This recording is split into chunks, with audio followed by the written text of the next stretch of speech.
Hi, this is Mohammad Rahim, film critic, and you are watching ATTV Network. Box office weekend पर इस हफ्ते दो फिल्में release हुई है, Aligarh and Tere Bin Laden dead और अलाइव। सबसे पहले हम अलीगढ़ का रिव्यू करेंगे। Eros International presents in association with Karma Pictures, directed by Hansal Mehta, written by Apurva Asrani. Aligarh is not only thought-provoking but also many time raised questions, a single answer to the society. The film is set in a city of Uttar Pradesh and based on true events. The plot revolves around Dr. Srinivas Ramchandran Siras, who taught Marathi at Aligarh University. He was sacked from his position of reader and chair of modern Indian languages on charge of homosexuality. A sting operation was conducted by a TV channel which showed him an embrace with a rickshaw puller at his house number 21 Medical Colony inside the campus. Homosexuality को practice करना, वो भी university premises के अंदर, हराम माना जाता है। S.R. Siras, played by Manoj Vajpayee, इनकी इस हरकत से दूसरे ही दिन अलीगढ़ यूनिवर्सिटी उन्हें सस्पेंड कर देती है। प्रोफेसर कुरैशी, जो इस घटना स्थल पर मौजूद थे, वो ये सब कुछ मीडिया में फैला देते हैं और प्रोफेसर सिरस की छवि खराब कर देते हैं। यूनिवर्सिटी 7 दिन के अंदर उन्हें अपना क्वार्टर खाली करने का भी ऑर्डर देती है। प्रोफेसर सिरस अपने ही मकान में जेल की तरह कैद होकर रह जाते हैं। जैसे ही ये खबर मीडिया में फैलती है, इंडिया पोस्ट का journalist Deepu Sebastian, played by Rajkumar Rao, वो सच्चाई की तह तक जाना चाहता है और इसके लिए वो प्रोफेसर सिरस से मिलता है और उनकी मदद करना चाहता है। प्रोफेसर सिरस उससे चिढ़ते हैं क्योंकि वो एक मीडिया पर्सन है और उसे अपने घर से भगा देते हैं। समाज भी प्रोफेसर सिरस के साथ बदसलूकी करने लगता है। हॉस्पिटल जाते हैं वो अपना बीपी चेक करवाने के लिए और वहाँ पर उन्हें 2 घंटे बिठा दिया जाता है और उन्हें चेक किए बिना डॉक्टर और नर्स चले जाते हैं। इस दरमियान दीपू उनकी मदद करता है। तब प्रोफेसर सिरस दीपू को सच्चाई बताते हैं कि वो यूनिवर्सिटी की पॉलिटिक्स का शिकार हो गए हैं। दीपू अपनी ओर से उनकी मदद करता है। एडवोकेट अरोड़ा, प्लेड बाय आशीष विद्यार्थी, उनका केस लड़ते हैं और दिल्ली हाईकोर्ट ने जो ऑर्डर पास किया था उस मुद्दे पर बहस होती है। यहाँ प्रोफेसर सिरस की निजी जिंदगी सामने आती है कि क्यों उनकी पत्नी उन्हें छोड़कर चली गई थी। उस रिक्शा वाले के साथ उनका क्या रिश्ता था। अलीगढ़ यूनिवर्सिटी के रूल्स के तहत प्रोफेसर सिरस को सस्पेंड किया जाता है। बैचलर आदमी नहीं चाहिए। तो बैचलर आदमी क्या टेररिस्ट होता है? अरे होता होगा।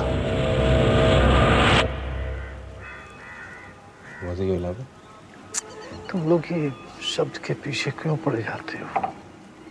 कभी लव को भी समझने की कोशिश किया करो। It's a beautiful world. इस पूरी फिल्म में सवाल ये उठाया गया है कि क्या गे, होमोस और लेस्बियन जो होते हैं वो अपने जज्बात कैसे पूरे करें? क्या उनको अपने जज्बात पूरे करने का हक नहीं? हमारी सोसाइटी क्यों इन्हें नीची नज़र से देखती है, क्यों इन्हें तकलीफ देती है और हम इन्हें एक्सेप्ट आखिर क्यों नहीं करते? ये सारे सवाल इस फिल्म के अंदर बहुत ही खूबी के साथ डायरेक्टर ने बताए हैं। जैसे जब प्रोफेसर सिरस अपना कॉलोनी का घर छोड़कर दूसरी बिल्डिंग में रहने आते हैं, तब इनके बारे में जैसे ही बिल्डिंग वालों को पता चलता है तो सोसाइटी वाले इन्हें फ़ौरन निकल जाने को कहते हैं। दीपू और आशीष की मदद से प्रोफेसर सिरस केस जीत जाते हैं और दीपू से अपने ख्यालात का इजहार करते हैं कि वो रिटायरमेंट के बाद यूएस चले जाना चाहते हैं क्योंकि वहाँ इस तरह का कोई भेदभाव नहीं है। और फाइनली दीपू से मिले बिना रात में अपने ही बंद घर में प्रोफेसर सिरस का निधन हो जाता है। So overall the bottom line of the movie is homosexuality. Homosexuality is mostly taboo subject in Indian civil society, and for the government section 377 of Indian Penal Code makes sex with same person of the same gender punishable by law.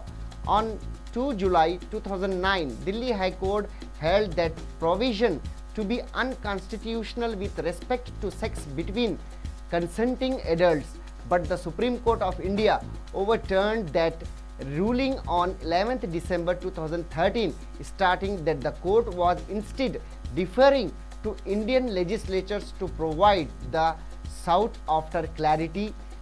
However, the Supreme Court agreed to reconsider its judgment, stating it would refer petitions to abolish Section 377 to a 5-member constitutional bench, which would conduct a comprehensive hearing of the issue.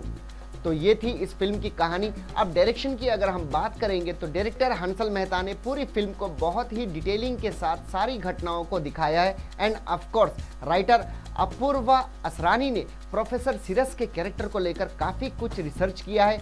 उनकी मेहनत इस film में दिखाई भी देती है और हंसल मेहता ने अपने डायरेक्शन के ज़रिए स्क्रिप्ट के साथ पूरा इंसाफ किया है।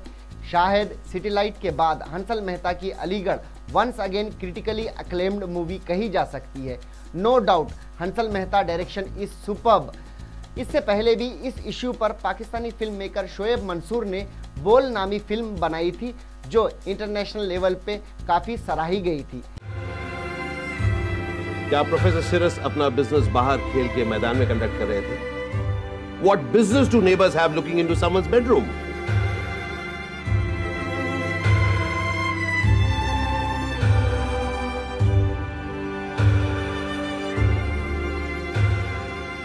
You have to fight it out, Mr. Siras. क्या करना होगा मुझे? अदर टेक्निकल कास्ट में cinematography Satya Rai Nagpal is eye pleasant, editing Apoorva Asrani is good, Karan Kulkarni का म्यूजिक पूरी फिल्म का सोल रहा है। सीन के एम्बियंस को बांधने रखने में करण कुलकर्णी का बहुत बड़ा हाथ रहा है इस फिल्म के अंदर। परफॉर्मेंस वाइज अगर हम बात करेंगे तो Manoj Vajpayee is one man show of the movie, he is doing a brilliant job. Rajkumar Rao is also doing well, Ashish Vidyarthi is also good. तो ये था अलीगढ़ फिल्म का रिव्यू और ATTV नेटवर्क इस फिल्म को देता है 3.5 स्टार्स। देखते रहिए ATTV नेटवर्क, जो आपको बॉलीवुड के साथ साथ टॉलीवुड की एंटरटेनमेंट, न्यूज़, गॉसिप के लिए आपको 24/7 अपग्रेड रखता है। So keep watching ATTV network और मुझे मोहम्मद रहीम फिल्म क्रिटिक को दीजिए इजाज़त। अगले हफ्ते फिर मुलाकात होगी एक नए रिव्यू के साथ। So have a good day, take care, bye bye.